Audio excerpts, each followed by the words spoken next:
கடவுள் என்னும் முதலாளி கண்டெடுத்த தொழிலாளி விவசாயி விவசாயி. ஆம், உழவர் மற்றும் உழவர்களின் பெருமையை உணர்த்தும் பொங்கல் திருநாள் பற்றி பேசுவதில் மிகவும் மகிழ்ச்சி கொள்கிறேன். பொங்கல் திருநாள் 4 நாட்கள் கொண்டாடப்படுகிறது. போகி பண்டிகை பழையன கழிதலும் புதியன புகுதலும் என்ற பழமொழிக்கேற்ப மார்கழி கடைசி நாள். வீட்டில் உள்ள பழிவற்றை நீக்கி தூய்மைப்படுத்துவது போகி பண்டிகையாகும். 2ஆம் நாள் பொங்கல் திருநாள்.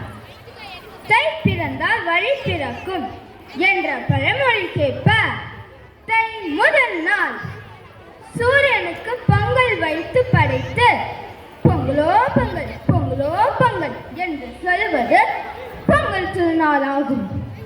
3ஆம் நாள் மாட்டுப் பொங்கல்.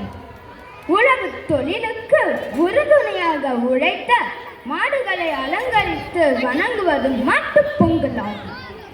4ஆம் நாள் காணும் பொங்கல். உறவினர்கள் நண்பர்களை சந்திப்பது மற்றும் ஜல்லிக்கட்டு, உரியடித்தல், வழுக்கு மரம் ஏறுதல் போன்ற வீர விளையாட்டுகள் நடைபெறுவது காணும் பொங்கலாகும். பொங்குகின்ற பொங்கல் போல் அனைவர் மனதிலும் மகிழ்ச்சி பொங்க வேண்டும் என்று கூறி என் உரையை நிறைவு செய்கிறேன். நன்றி, வணக்கம்.